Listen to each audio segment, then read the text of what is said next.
பத்திரிகை நண்பர்களுக்கும் ஊடக நண்பர்களுக்கும் எங்களுடைய பணிவான வணக்கங்கள். ஏதோ யாரோ போயிட்டான்றதில்ல. அது தாடிராஜ் புரட்சித் தலைவரால் ஈர்க்கப்பட்டு 72 கட்சியில் சேர்ந்து அம்மாவுடைய அன்பை பெற்று அதன் பிறகு எடப்பாடி பழனிசாமி தலைமையில் செயல்பட்டு தொடர்ந்து ஒரே இயக்கத்தில் இருந்தவன். அது மட்டுமல்ல, நேரடியாக அம்மாவே கூப்பிட்டு பதவி போட்ட அண்ணாநகர் பாண்டுரங்கன் பேரவை மாநில துணை செயலாளர், மருத்துவனுடைய இணை செயலாளர், ஆரம்பம் இருந்தவங்க இவங்க. அது மட்டும் இல்லை, சென்னையிலேருந்து 4 மாவட்ட தொழிற்சங்க செயலாளர்கள், ஈபிலேருந்து நிர்வாகிகள், டாஸ்மாக் நிர்வாகிகள், அத்தனை பேரும் சும்மா போகிறோன்னு சொன்னது தான். யாருக்கும் முறையான அறிவிப்பு கொடுக்கல. இது சென்னையில் உங்களுக்கு தெரியும். சென்னையில் 19 ஆண்டு காலம் நான் வந்து ஒருங்கிணைந்த பல்லவன் போக்குவரத்து அண்ணா தொழிற்சங்கத்தை 19 வருஷம் பொறுப்பில் இருந்திருக்கிறாங்க. கூட்டம் வந்திருக்க முடியும். ஆனாலும் இப்போ நாங்கள் பேரை கேள்விப்பட்டு தம்பிங்க மதுரை வந்திருக்காங்க எல்லாமே. அது மாதிரி நேற்றுக்கு வந்து ஒரு 500 பேர் எதிர்பார்த்தோம். 1000 பேருக்கு மேலே வந்துட்டாங்க. அவர் தாவக்கனுடைய பொதுச் செயலாளர் அவர்கள் கூட்டத்தை முடிச்சுட்டு போயிட்டாங்க.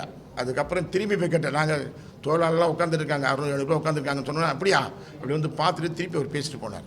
ஆக இவ்வளோ பேர் வந்திருக்காங்கன்னு சொன்னாக்கா, ஒன்று நாங்கள் இருந்த அமைப்பின் மேலே இருந்த கோபம், விரக்தி, அதனுடைய விளைவு தான் வந்தது. எப்படின்னு சொன்னாக்கா, 96 அம்மா வந்து வெற்றி வாய்ப்பு இழந்தாங்க. அம்மா சொன்ன முதல் ஒரு வார்த்தை, இந்த தோல்விக்கு நான் பொறுப்பேற்கிறேன், மீண்டும் புரட்சித் தலைவர் ஆட்சியை கொண்டு வரேன்னு சொன்னாங்க. கொண்டாந்தாங்க. நம்முடைய எடப்பாடியார் இது வரைக்கும் தோல்விக்கு நான் பொறுப்பேற்றுக்கிறேன், நான் கட்சியை பார்த்துக்கிறேன்னு சொல்லவே இல்லை. அவர் காரணத்தை தேடுறார். அவர் சொன்னார் போட்டேன், இவர் சொன்னார் போட்டேன்னு சொல்கிறார். அது மட்டும் இல்லை, அன்றைக்கு நண்பர்களே, மூத்த தலைவர்களுடைய கருத்துக்கு அங்கே மதிப்பு இல்லை, சர்வாதிகாரத்தன்மை. நான் தெரியும், உங்களுக்கெல்லாம் பெரும்பாலும் தெரியும். நான் தலைமையக நிர்வாகி. அம்மாவுடைய தலைமையில் இருக்கும்போது முதல் 14வது ஆள் நான் அது அந்த இது இருந்தோம். நாங்கள் அது அனைத்தினுடைய தலைமையக நிர்வாக கூட்டத்தில் கலந்துருக்கேன். இங்கே கூட்டம் நடக்க எப்படி தெரியும் நடக்குதுங்களா? ஒரு தலைவர் வரவேற்பு சொல்லுவார், 5 பேர் உட்காந்துருப்பாங்க. ஒரு தலைவர் வரவேற்பு சொல்லுவார், அவர் பொதுச் செயலாளர் பேசுவார், நன்றி சொல்கிறார், அவ்வளோதான். ஒருத்தருடைய கருத்தையும் சொல்வதற்கு அனுமதியே கிடையாது. நான் வந்து சும்மா சொல்லலை, நான் எல்லா கூட்டத்திலும் கலந்து கொண்டவன். நான் இவரால் வந்து 18 எம்எல்ஏக்கள் வேணும்னு சொன்ன போது என்னை கூப்பிட்டு, நான் வேலை செஞ்சு இந்த பரசுவாக தொகுதியில் இருந்ததுனால சோளிங்கர் போய் நீ வேலை செய்ப்பாங்க, போய் வெற்றி பெற்று வான்னு சொன்னோன்னே சோளிங்கரில் போய் உட்காந்து வேலை பெற்று அண்ணன் பாண்டுறாங்க மற்ற நிர்வாகிகளாக வந்து 150 தொழிலாளர் நண்பர்களை சேர்ந்து உட்காந்து வேலை செஞ்சு 5000 சொச்ச ஓட்டில் ஜெயிச்சு கொடுத்தாங்க நாங்கள். அது மட்டுமல்ல, அம்மா இருக்கும்போது 6 நாடாளுமன்ற தொகுதியில் அனுப்பிச்சி விட்டாங்க. அங்கேயும் முதல் 6 இடத்துல நாங்கள் வருவோம்னு சொல்லிவிட்டு அதே மாதிரி முதல் 6 இடத்துல வந்து ஜெயிச்சோம், எம்பியில் ஜெயித்தோம். இப்போ எங்களுக்கு சீட்டு கொடுக்கல. அம்மா சீட்டு கொடுத்தாங்க. எப்படி கொடுத்தாங்கனாக்கா, தொண்டனாக பார்த்து உழைப்பாளையாக பார்த்து கொடுத்தாங்க. காசு கேட்க மாட்டாங்க, அவங்க காசு கொடுப்பாங்க. எனக்கு அவங்க காசு கொடுத்தாங்க. 2006 2014 சீட்டு கொடுத்தப்போ அம்மாவே காசு கொடுத்து எனக்கு செலவு பண்ணி நிற்க வச்சாங்க. ஆனால் இங்கே இப்போ எப்படின்னாக்கா, 5 கோடி இருக்குதா அவங்ககிட்ட அப்படின்னு கேட்டாக்கா, இந்த கட்சிக்கு உழைக்கிறவன் தொண்டன் 5 கோடி எடுத்துகிட்டு வந்தால் தான் முடியும்னு சொன்னாக்கா, அவன் என்னைக்கு வர்றது? புரட்சி தலைவர் நினைச்சோன்னெல்லாம் கூப்பிட்டு வச்சு எம்எல்ஏ ஆக்கினார், மந்திரி ஆக்கினார். புரட்சி தலைவர் அம்மா யாரை நினச்சி நிற்க வச்சாங்க? மந்திரி ஆக்கினாங்க. இவர் அது இல்லை. பணம் இருந்தால் தான் பதவி, பணம் இருந்தால் தான் சீட்டுன்னு சொன்னால் எப்படி இருக்கும் சொல்லுங்கள் பார்க்கலாம். ஒரே ஒரு சின்ன உதாரணம். அன்றைக்கு அண்ணன் செங்கோட்டையன், அண்ணன் வேலுமணி, அண்ணன் தங்கமணி, அன்பழகன், அண்ணன் சி சண்முகம் இவங்கெல்லாம் போய் பேசுகிறாங்க. இதெல்லாம் நான் கூட இருந்து எனக்கு தெரியும். தவறான தகவல் எதுவும் நான் சொல்ல மாட்டேன், என்னை பற்றி உங்களுக்கு தெரியும். அங்கே பேசும்போது அவங்க கருத்தை சொல்கிறாங்க, இந்த மாதிரிலாம் நடக்கணும்னு சொன்னால் எல்லோரும் சேர்த்துக்கணும், அமைப்பு உறுதியாக்கணும்னு சொல்லும்போது ஏற்றுக்கொள்ளவே இல்லை. அவர் என்ன சொன்னார்? மாறா யாருமே பேசலைன்னாரு. அவர் அண்ணன் வேலுமணி நினச்சிட்டு இது கேளுங்க, இருக்காரு கேளுங்க, வந்தாங்களா கேளுங்க, சொன்னாங்களா கேளுங்க சொன்னாங்க. அப்படி எதுக்கு மறைக்கணும்? வந்திருக்கணும். அதே போன்று தேர்தல் எவ்வளோ பேர் சொன்னாங்க 2021 தேர்தலில் அவர் டிடிவியை சேர்த்துக்கங்க, அவங்கள சேர்த்துக்கங்கன்னு சொல்லியிருந்தாங்க. அன்றைக்கு சேர்த்திருந்தால் நம்ம வெற்றி வாய்ப்பு 3% ஓட்டில் தோற்றோம். 1,99,190 வாக்குகளில் 49 தொகுதி இழந்தோம். வெற்றி வாய்ப்பு போச்சு. அன்றைக்கி அவங்களாம் சேர்த்து 3% ஓட்டு கிடச்சிருக்கோம். அதில் அன்றைக்கி வந்து போக்குத்துறையில் ஒப்பந்தம் பேச்சுவார்த்தை நடந்து கொண்டே இருக்கிறது. பாண்டன நாங்களாம் சொன்னோம், எவ்வளோ சொன்னோம், இந்த ஒப்பந்தத்தை பேசி முடிங்க, கொடுத்துருங்க. அம்மாவை இடைக்கால ஒரு 1500 ரூபா கொடுத்துருக்காங்க, 2000 ரூபா கொடுத்தா தொழிலாளர் சந்தோஷமாக கொடுத்துருங்கன்னு சொன்னால் அந்த பேச்சுவார்த்தை முடிக்கவே இல்லை. 1000 ரூபாய் இடைக்கால கொடுத்து நிறுத்திட்டாங்க. அன்றைக்கு இருந்த அந்த போக்குவரத்து தொழிலாளர் கிட்டத்தட்ட 3000 குடும்பங்கள் நமக்கு எதிர்ப்பாக ஓட்டு போட்டுச்சு. தோற்றதே அவ்வளோ ஓட்டு தானே தோற்ற 3%. அது இன்றைக்கு நம்ம அதே அமமுக சேர்த்துருக்கோம். அது இல்லை, அது மட்டும் இல்லை, ஒரு சர்வாதிகாரமான போக்கு. இன்னி வரைக்கும் யாரையும் கூப்பிட்டு வச்சு பேசுறது செய்கிறது கிடையாது. நாங்களாம் அடிக்கடி பார்க்குறோம், போய் பேசுவோம், பேசுகிறேன் அப்புறம் பேசுகிறேன் டைம் ஆச்சுன்னு. இது மாதிரி செய்தது விளைவு தான் இன்றைக்கு நின்றுது. அப்புறம் கடைசியாக தாவேக்கா கூட கூட்டணி வைக்கலான்னு பேச்சுவார்த்தை நடக்குது, சொன்னோம், சேர்த்துங்கன்னு சொல்லுங்க. அன்றைக்கு சேர்ந்திருந்து பேச்சுவார்த்தை நடந்திருந்தால் இன்றைக்கு தாவேக்காவும் அதிமுக சேர்ந்து 200 இடங்களுக்கு மேலே வெற்றி பெற்றிருக்கலாம். அந்த வெற்றி வாய்ப்பை விட்டார் அவர். இன்னும் ஒன்று சொல்லி ஆகணும், பாமக கூட்டணி இல்லாமல் இருந்திருந்தால் இந்த 47 இடமும் ஜெயிச்சிருக்க முடியாது. அது ஆனால் எங்களை பொறுத்த வரைக்கும் புரட்சித் தலைவர் என்று அன்பு கொண்டு, அம்மாவின் அன்பு கொண்டு நாங்களாம் வழிநடத்தி செஞ்சோம். தொண்டர்கள் அன்றையிலிருந்து இருக்கோம். இன்றைக்கு தாவாக்கையில் அதனுடைய தலைவராக இருக்கின்ற மாண்புமிகு முதலமைச்சர் தளபதி மக்களால் ஏற்றுக்கொண்டிருக்கப்பட்ட விஜய் அவர்கள் புரட்சித் தலைவரை வழிகாட்டியாக ஏற்றுக்கொண்டு இங்கே செயல்பட்டு கொண்டிருக்கிறார். அவருடைய வழிகாட்டியின் காரணமாக புரட்சித் தலைவர் அம்மாவுடைய செயல் திட்டங்களை நிறைவேற்றி கொண்டிருக்கிறார். அம்மா உணவுகள்லாம் போச்சு, ஏழைகளுடைய பசிப்பணி தீர்த்தது, மாணவர்களுடைய பசிப்பணி தீர்த்த அம்மா உணவங்கள்லாம் போயிட்டு இருந்ததை இன்றைக்கு புதுப்பித்து உயிர்ப்பித்து இன்றைக்கு அம்மா உணவகங்கள் சிறப்பாக செயல்பட்டு கொண்டிருக்கிறது. அம்மா 100 யூனிட் சொன்னாங்க, இப்போ 200 யூனிட் கொடுத்துட்ருக்காரு. அம்மாவுடைய திட்டங்கள், கல்யாணமான பெண்களுக்கு தாலி எல்லாம் கொடுங்கன்னு சொன்னாங்க, இவர் கொடுக்குறேன்னு சொல்கிறாரு.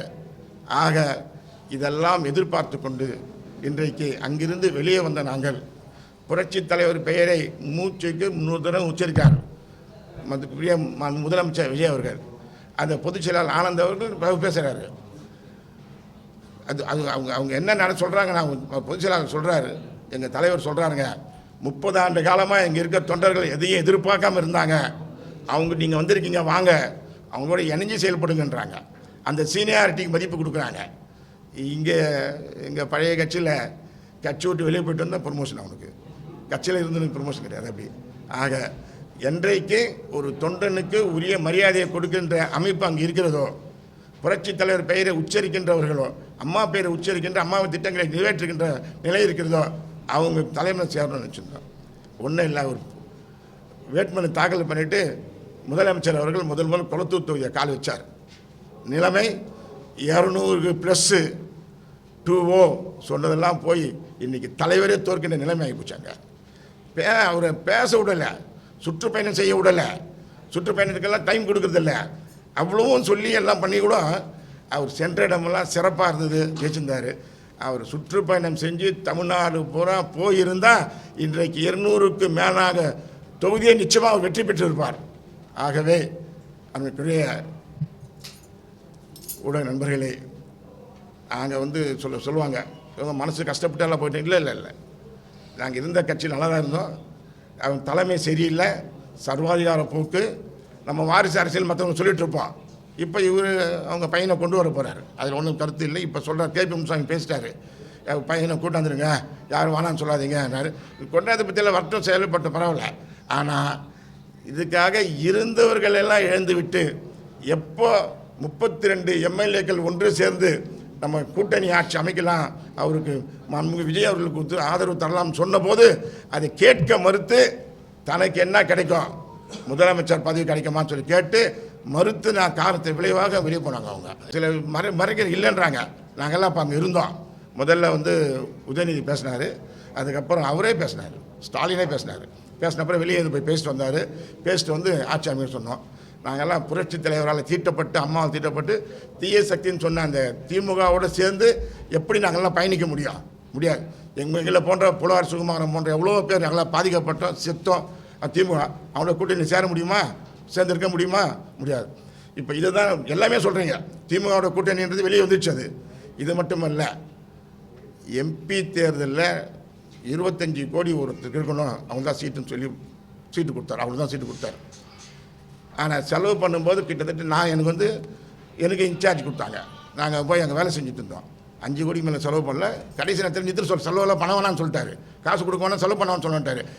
உண்மையாகவே செலவு பண்ணி உழைச்சிருந்தா நிச்சயமாக கிட்டத்தட்ட 15 இடத்துல ஜெயிச்சிருக்க முடியும். என்ன சொல்கிறார் அவர், எம்பி ஜெயிச்சா வெளியில் போயிடுவாங்க, அவங்க வேறு கட்சிக்கு போயிடுவாங்க சொல்லி அந்த வெற்றி வாய்ப்பை தனக்கு குறித்து கொண்டு திமுக வெற்றி பெறுவதற்கு அன்றைக்கி உதவியாக இருந்தார். அது மட்டும் இல்லை, 2021 அதே நிலைமை தான். இந்த ஆட்சி வரணுன்றதுக்கு பதிலாக கட்சி இருந்தால் போகிற நினச்சார். இவர் பொதுச் செயலாளர் வருவதற்கான எடுத்த முயற்சிகளை காட்டிலும் முதலமைச்சர் வருவதற்கான முயற்சி எதுவுமே எடுக்கலை, அவர் எதுவுமே எடுக்கலை. ஆகவே இவ்வளவும் சொல்லிவிட்டு கடைசியாக வேறு வழி இல்லை, அவருக்கு எதுவும் கேட்க மாட்டார். சர்வாதிகாரம் வழக்கிருந்தால் சாரசாரியாக வந்துட்டுருக்காங்க அப்படியே.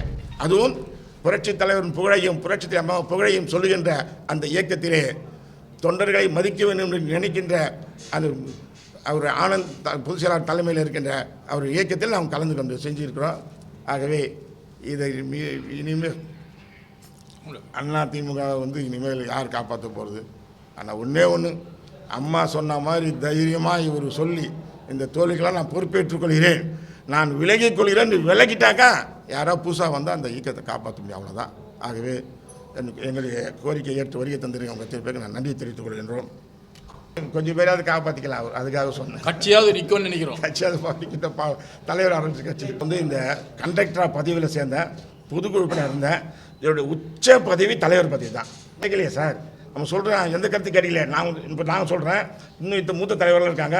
ஒற்றை தலைமை வேண்டும், இவர் தான் ஓணுன்னு சொன்ன தங்கமணி, வேலுமணி, அண்ணன் செங்கோட்டையன், கேபி அன்பழகன், சிவி சண்முகம், இவங்கெல்லாம் சொல்லி கேட்கலையே சார். அவர் சார் சொன்னாங்க சார் நாங்கள்லாம் கூட இருந்தவன் தெரியும் எனக்கு. சொன்னாங்க இது மாதிரி பண்ணணும்னு சொன்னாங்க. எல்லாம் வெளியில் ஒரு எண்ணமெல்லாம் இல்லை, இருந்தால் நம்ம ஏன் திடீர்னு வரப்போகிறோம். இதுக்கு 25 கோடி ரூபாய் கேட்டது எல்லாருக்கும் தெரியும். அது கேட்டதுனாக்க செலவுக்கு தான், செலவு பண்ணுறது தான் கேட்டோம். செலவு பண்ண விடலையே, செலவு பண்ணி ஜெயிச்சிருப்பாங்களே. செலவு பண்ண நம்ம ஏன் சார் கேட்குறோம்? யார் சொன்னீங்க? பேசும்போது நம்ம இருக்கிறதுல கூட இருக்குல்ல, தலைமை நிர்வாகம் கூட இருப்பேன்ல, அது கேட்குறாங்க. அவங்க சொன்னதே கேட்கல, நம்மலாம் சொன்னால் கேட்பார் அவர்? கேட்க மாட்டார். கேட்குற மாதிரி நிலைமைலாம் அவர் இல்லை சார். தலைமை தாங்கி பிடிக்கிற அளவுக்கு ஒரு ஆள் நிச்சயம் பாஸாக இருக்கணும் சார், கண்டிப்பாக இருக்கணும். நீங்கள் சார் கேட்ட கேள்வி நல்லமான கேள்வி.